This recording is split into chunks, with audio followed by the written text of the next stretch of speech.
Capítulo 2. A diferença que faz a diferença. Há uma coisa engraçada sobre a vida. Se recusar a aceitar qualquer coisa que não seja a melhor, você muitas vezes a conseguirá. W. Somerset Maugham. Ele estava viajando pela estrada principal a mais de 100 km por hora, quando de repente aconteceu. Alguma coisa ao lado da estrada chamou sua atenção, e quando voltou a olhar na direção de seu caminho, só teve um segundo para reagir. Era quase tarde demais. O caminhão Mack, na sua frente, tinha feito uma parada inesperada. No mesmo instante, num esforço para salvar sua vida, inclinou sua moto numa derrapagem louca que pareceu durar uma eternidade. Em angustioso movimento lento, deslizou para baixo do caminhão. A tampa da gasolina pulou de sua moto. E o pior aconteceu. Combustível espalhou-se e incendiou-o. Seu momento de consciência seguinte é a experiência de acordar numa cama de hospital, com dores de queimaduras, incapaz de mover-se, temendo respirar. 3/4 de seu corpo estão cobertos por terríveis queimaduras de 3º grau. Ainda assim, recusa-se a desistir. Ele luta para voltar à vida e reassumir sua carreira de negociante, para acabar sofrendo outro golpe abalador. Uma queda de avião que o deixa paralisado, da cintura para baixo, para o resto da vida. Na vida de cada homem e cada mulher chega uma hora de supremo desafio. Uma hora quando cada reserva que temos é testada. Uma hora em que a vida parece injusta. Uma hora em que nossa fé, nossos valores, nossa paciência, nossa compaixão, nossa capacidade de resistir são todas empurradas para além de nossos limites. Alguns usam tais testes como oportunidades para se tornarem pessoas melhores. Outros permitem que essas experiências da vida os destruam. Você já pensou o que é que cria a diferença nas maneiras como os seres humanos reagem aos desafios da vida? Eu já pensei. Durante quase toda a minha vida, fui fascinado pelo que leva os seres humanos a se comportarem do jeito que o fazem. Desde que possa me lembrar, tenho estado obcecado pela ideia de descobrir o que separa certos homens e mulheres de seus semelhantes. O que cria um líder, um empreendedor?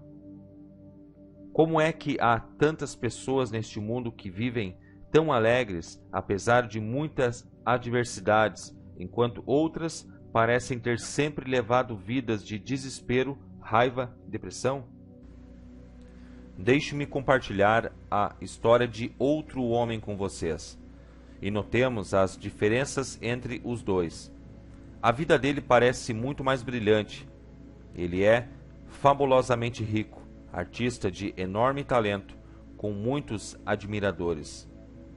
Aos 22 anos, era o mais jovem membro do famoso grupo de comédia Second City, de Chicago. Quase em seguida, tornou-se o astro mais conhecido do show. Logo era um grande sucesso teatral em Nova York. Tornou-se um dos maiores êxitos da televisão nos anos 70 e logo um ídolo no cinema. Entrou para a música e teve o mesmo sucesso instantâneo. Tinha dúzias de amigos e admiradores, um bom casamento, lindas casas na cidade e no campo. Parecia ter tudo que uma pessoa poderia pedir. Qual dessas duas pessoas você preferia ser?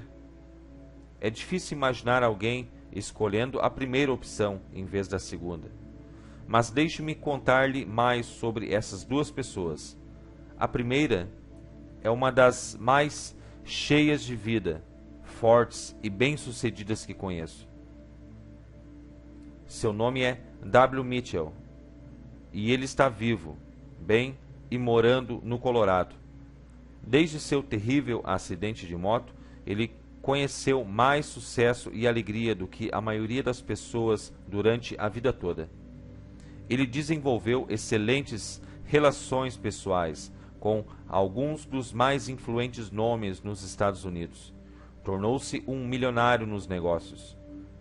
Até candidatou-se ao Congresso, apesar de sua face estar grotescamente marcada. Seu slogan na campanha: "Mande-me para o Congresso e não serei somente outra cara bonita."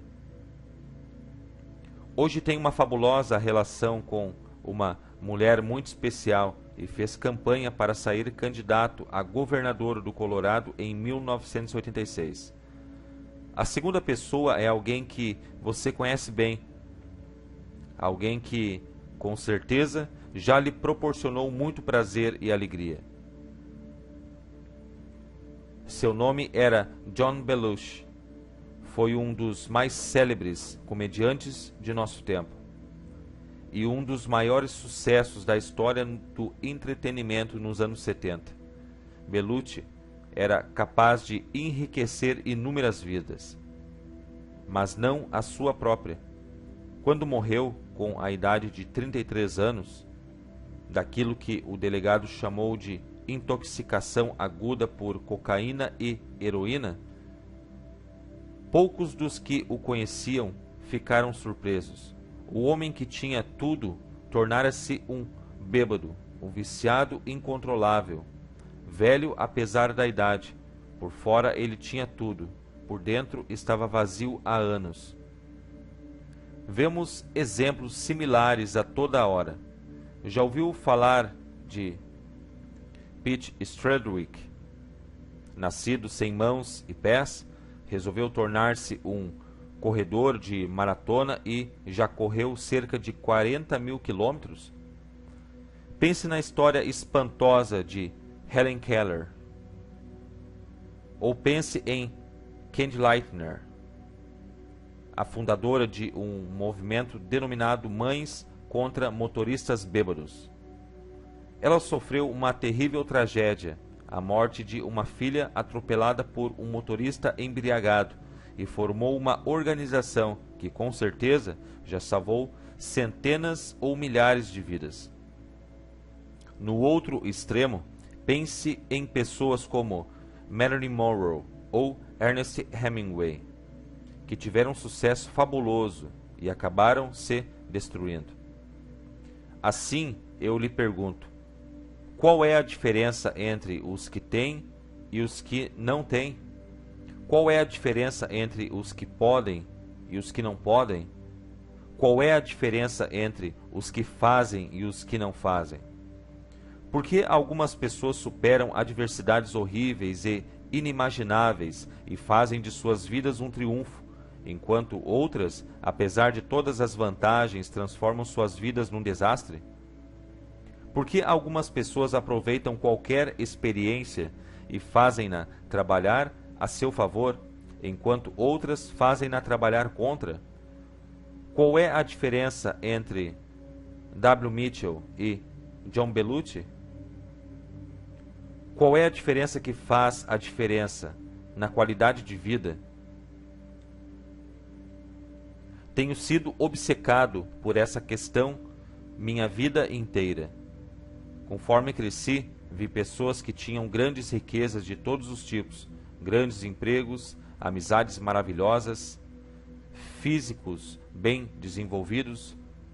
Tinha que saber o que fazia suas vidas serem tão diferentes da minha e de seus amigos.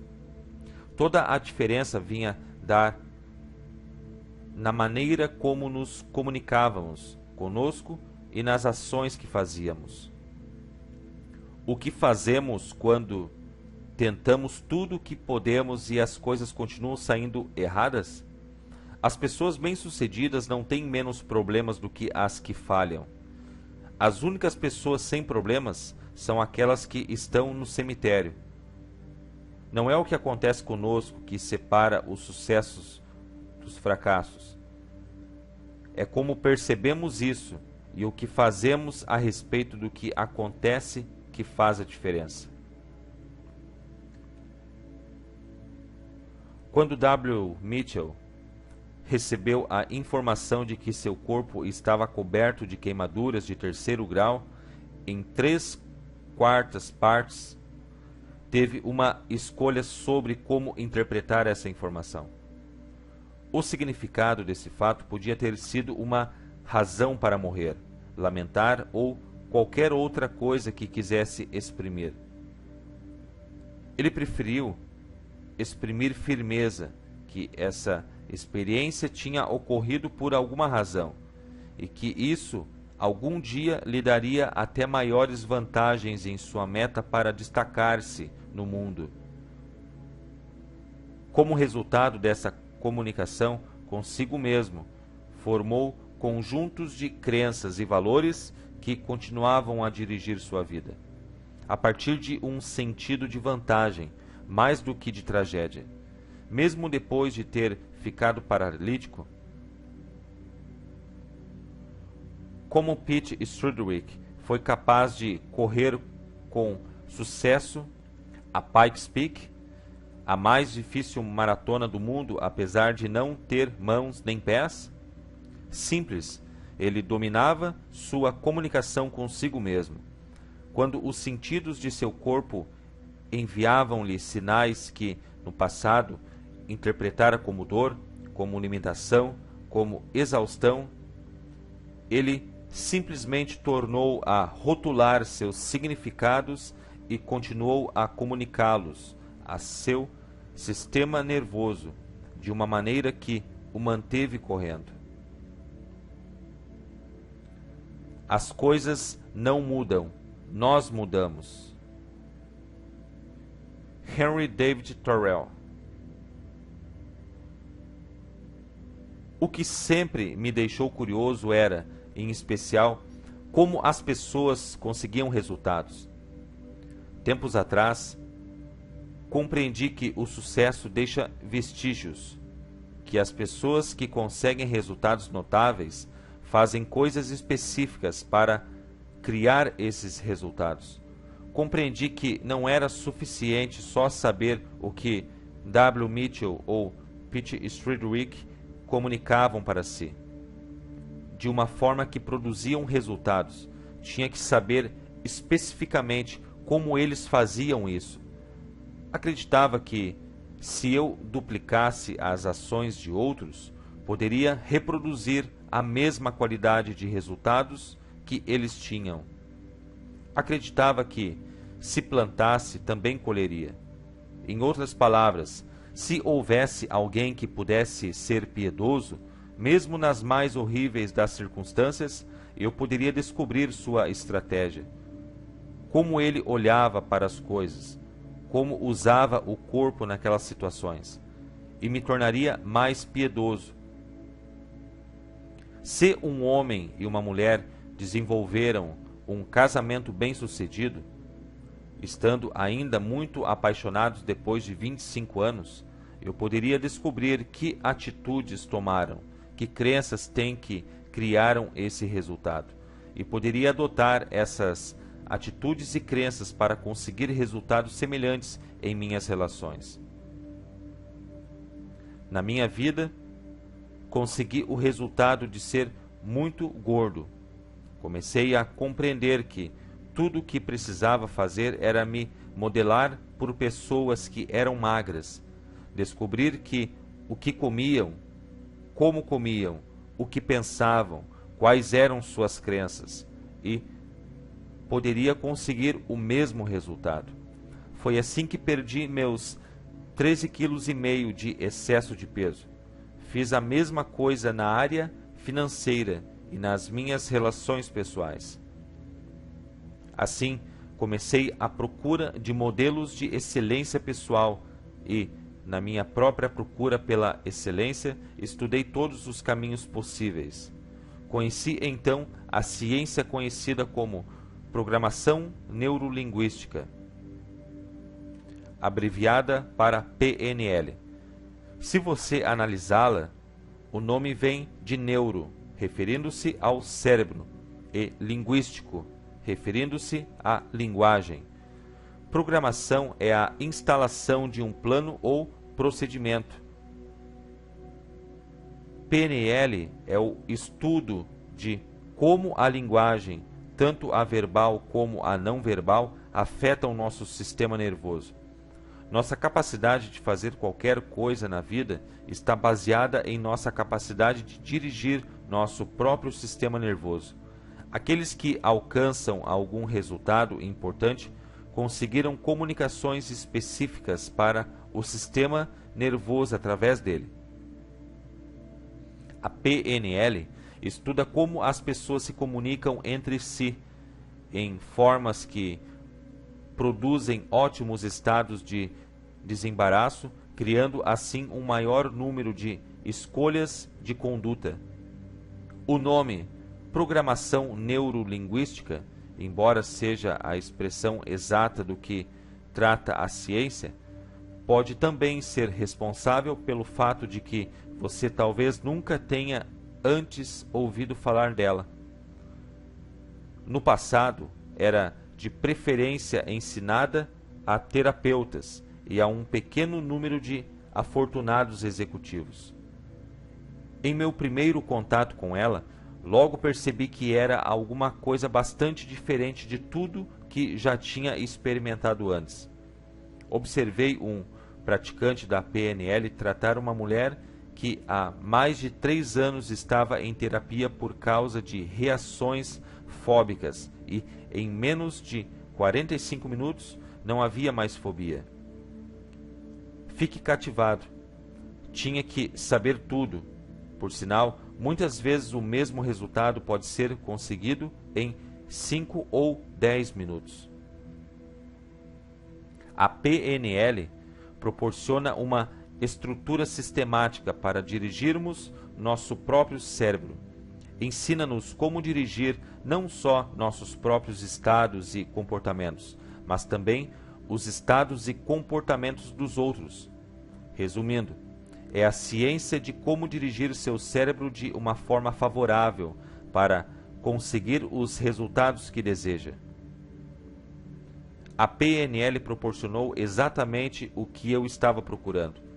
Deu a chave para desvendar o mistério de como certas pessoas são capazes de, com frequência, conseguirem o que chamo de resultado óptimo. Se alguém é capaz de levantar-se de manhã com rapidez, facilidade e cheio de energia, isso é um resultado que conseguiu. A próxima pergunta é: como conseguiu isso? Uma vez que as ações são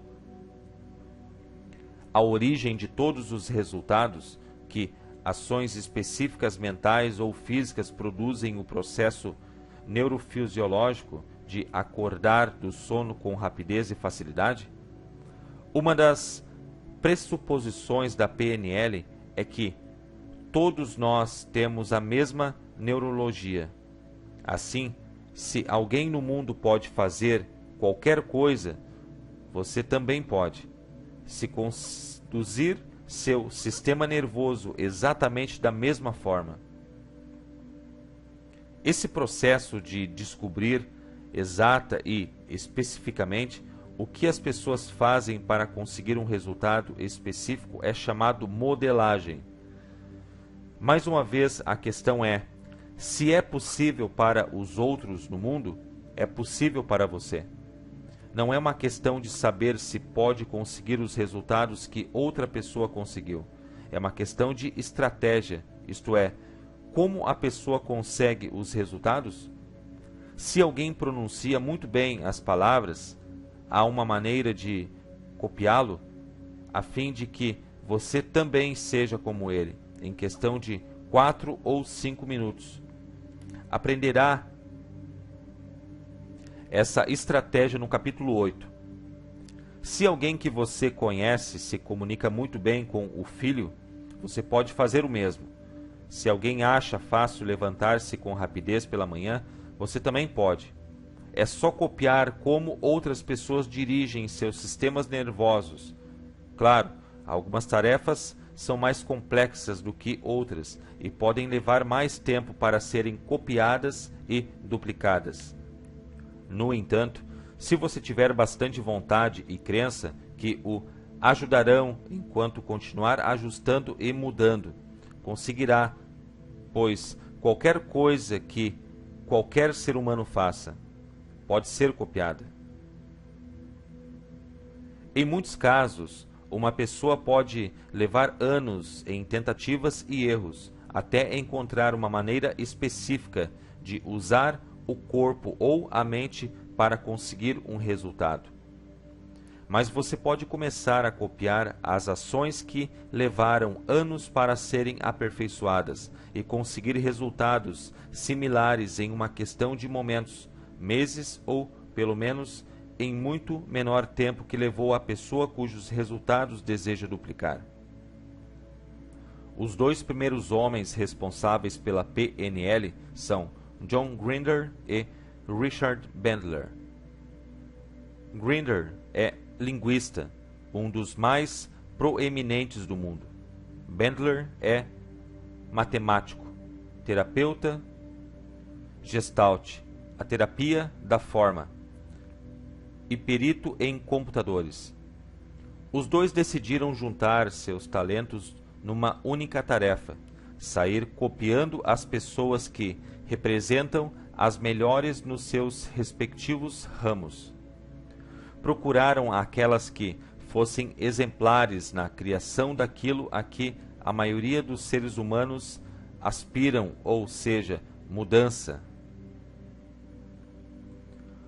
Conversaram com homens de negócios e terapeutas de sucesso e outros, a fim de extrair as lições e exemplos que tais pessoas descobriram durante anos de tentativas e erros. Bandler e Grinder são muito conhecidos pelo número de exemplos efetivos de intervenção de comportamento que modificaram, copiando o Dr. Milton Erickson, um dos maiores hipnoterapeutas que já existiu.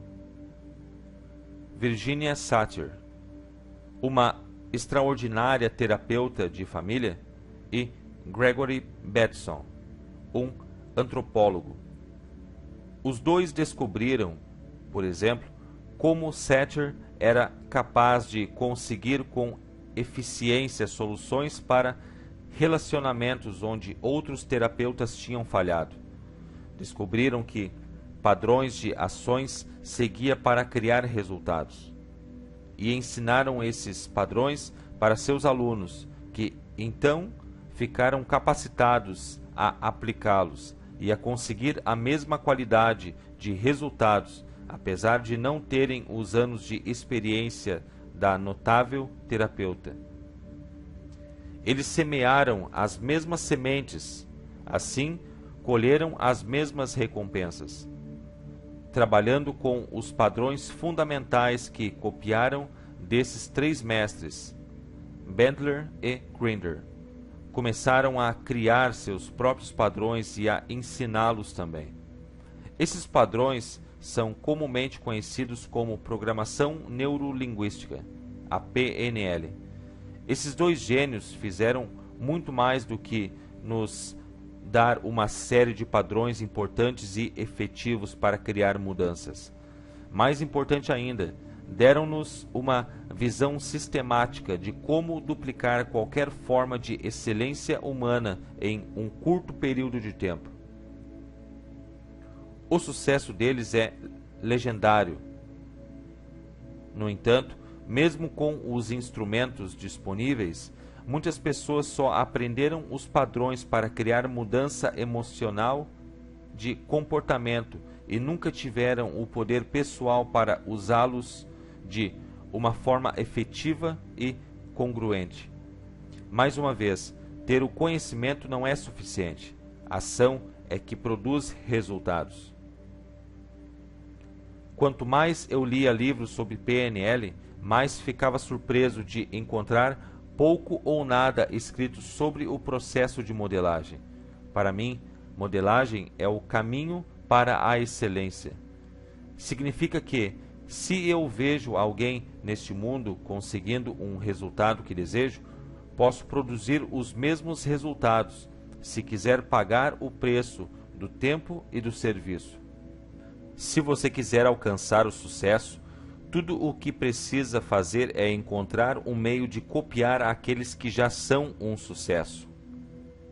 Isto é, descobrir como agiram e, em especial, como usaram seus cérebros e corpos para conseguirem os resultados que deseja duplicar. Se você quiser ser um bom amigo, uma pessoa mais rica, um pai ou um atleta melhor, um homem de negócios mais bem-sucedido, tudo o que precisa fazer é encontrar modelos de excelência. Os que mudam e abalam o mundo são muitas vezes modeladores profissionais, pessoas que dominam a arte de aprender tudo o que podem, seguindo mais a experiência de outros do que a própria.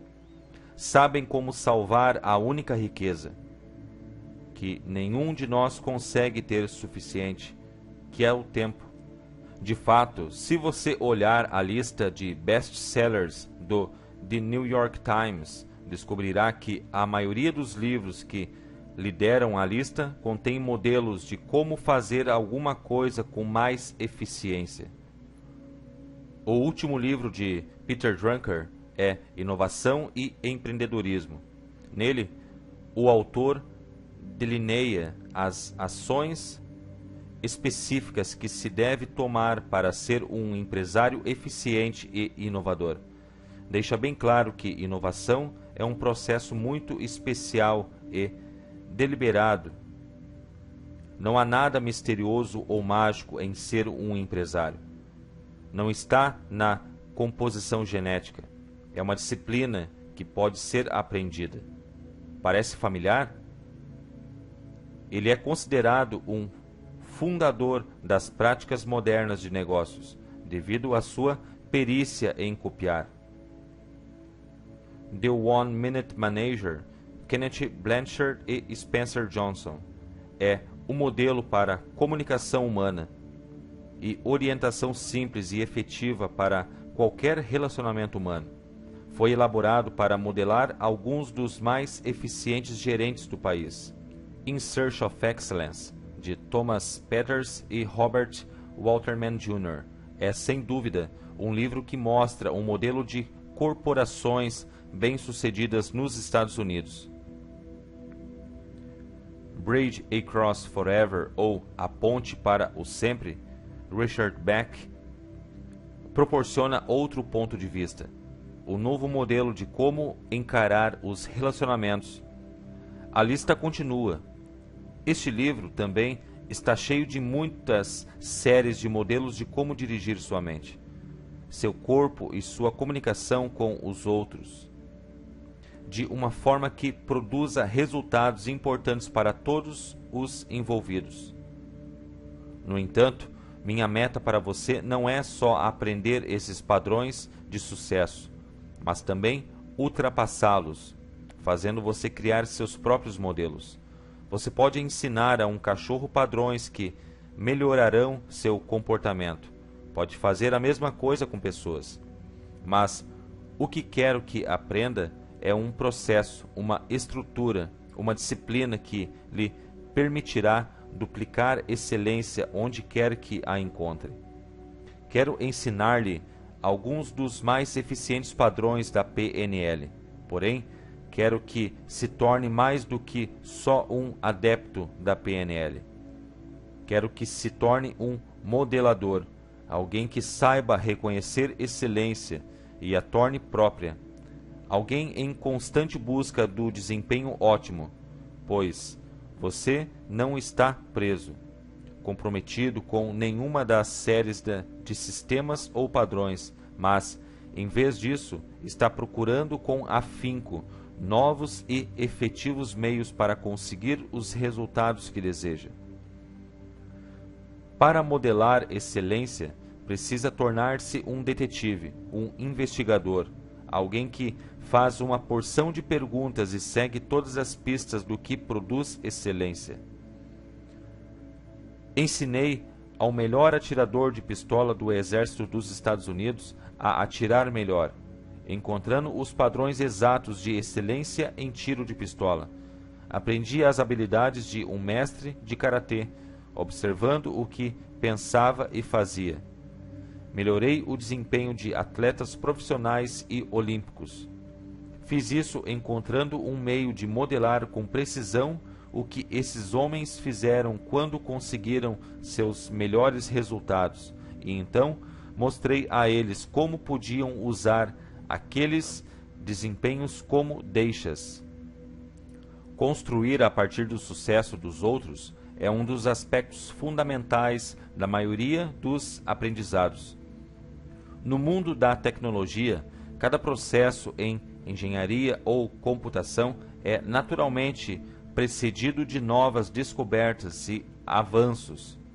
No mundo dos negócios, as firmas que não aprendem com o passado, que não operam com informações sobre a condição em que as coisas se acham, estão perdidas. Mas o mundo do comportamento humano é uma das poucas áreas que continua a operar com teorias e informações fora de moda. Muitos de nós ainda usamos um modelo do século XIX, de como o cérebro trabalha e como nos comportamos. Colocamos uma etiqueta chamada depressão em alguma coisa e adivinhe o que acontece? Ficamos deprimidos. A verdade é, aqueles termos podem estar se tornando profecias. Este livro ensina uma tecnologia que é logo acessível, uma tecnologia que pode ser usada para você criar a qualidade de vida que deseja. Bandler e Grinder descobriram que existem 3 ingredientes fundamentais que devem ser duplicados a fim de reproduzir qualquer forma de excelência humana. Eles são, na realidade, as 3 formas de ações mentais e físicas que correspondem mais diretamente à qualidade dos resultados que produzimos. Imagine-os como 3 portas que levam a uma espetacular sala de banquete. A primeira porta representa o sistema de crença da pessoa, o que uma pessoa acredita, o que pensa ser possível ou impossível. Numa maior extensão, determina o que pode ou não fazer.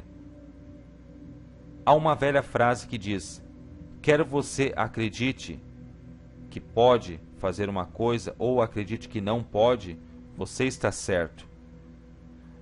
De uma certa forma é verdade, pois quando você não acredita que possa fazer alguma coisa, está mandando mensagens coerentes ao seu sistema nervoso, que limitam ou eliminam sua capacidade de conseguir aquele mesmo resultado.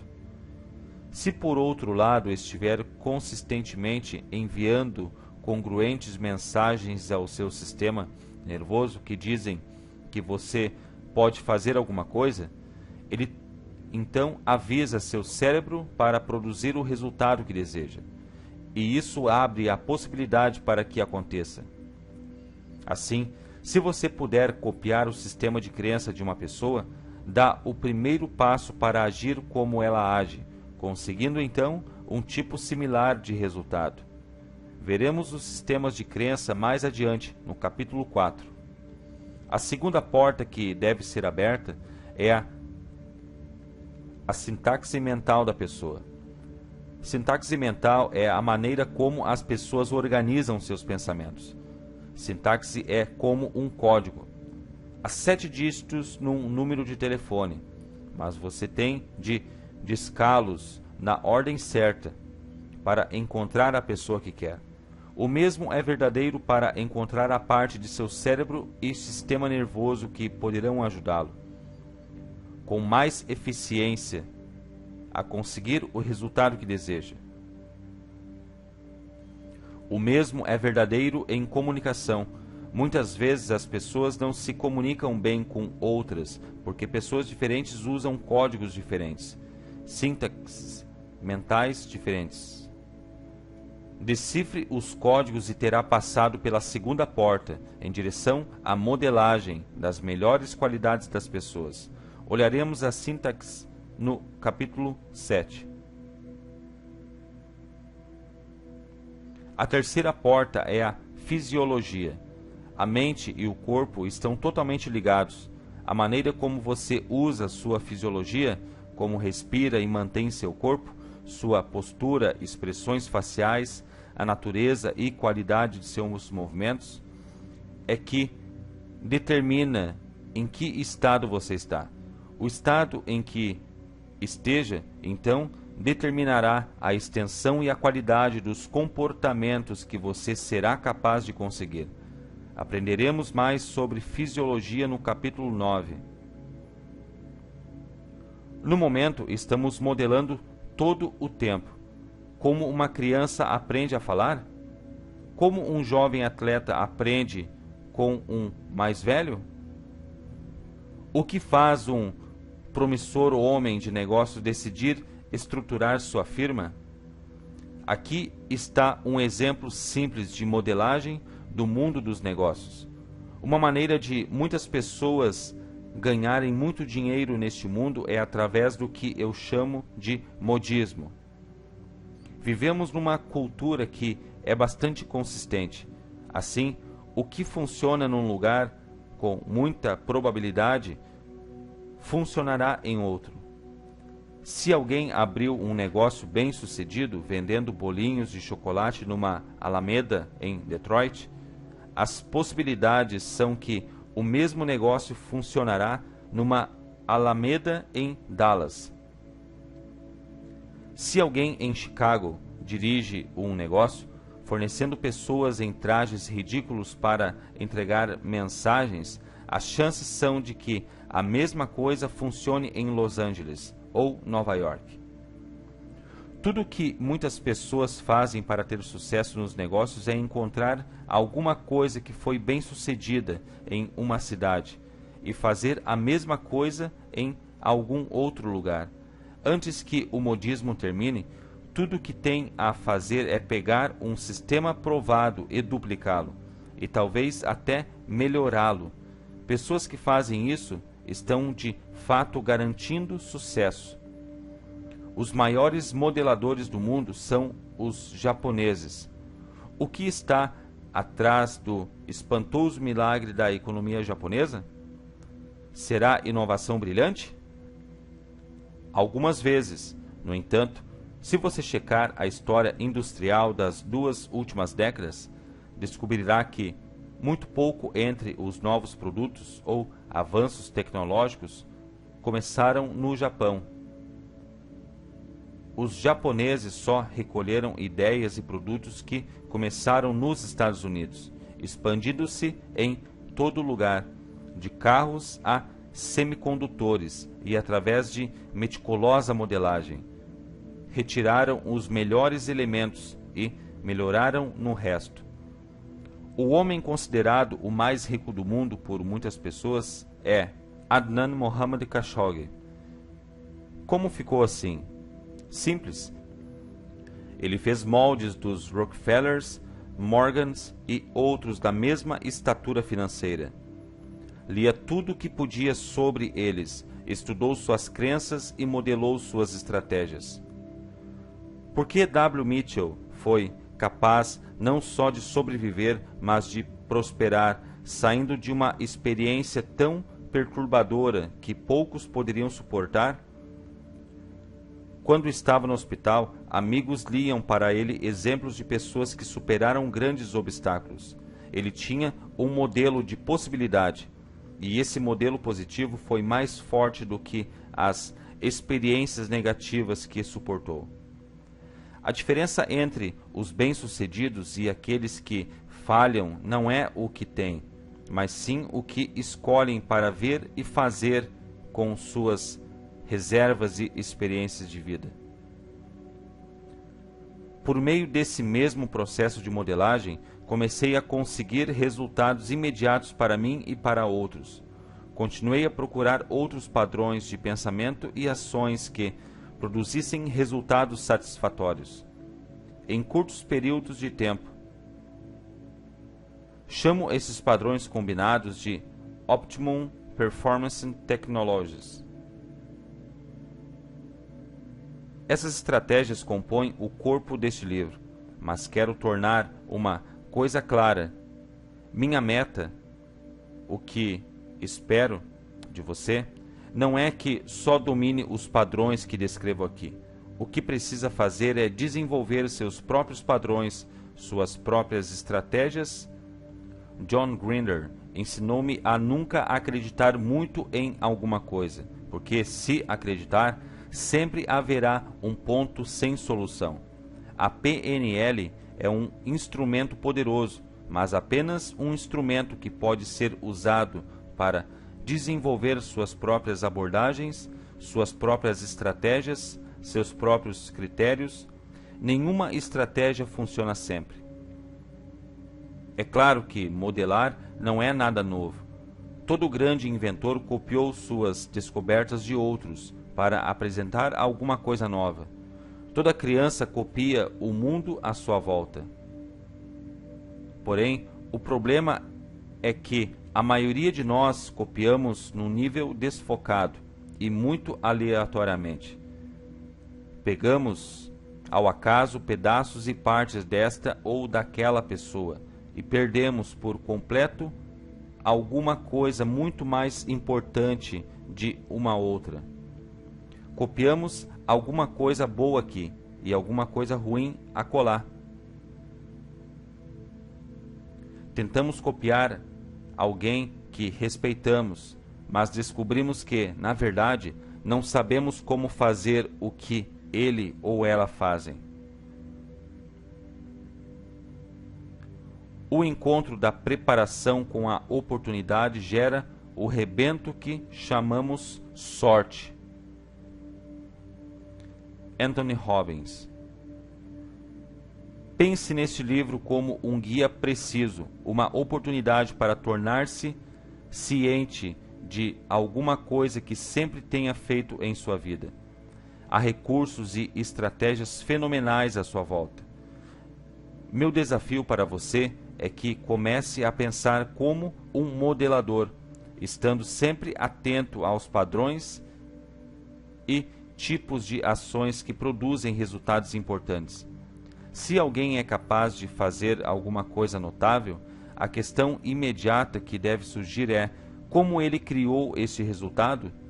Espero que continue a procurar por excelência, pela magia em tudo que vê, e aprenda como é produzida, a fim de que possa criar a mesma espécie de resultados no momento que desejar. O próximo tema que iremos explorar é o que determina nossas respostas às várias circunstâncias da vida. Continuemos.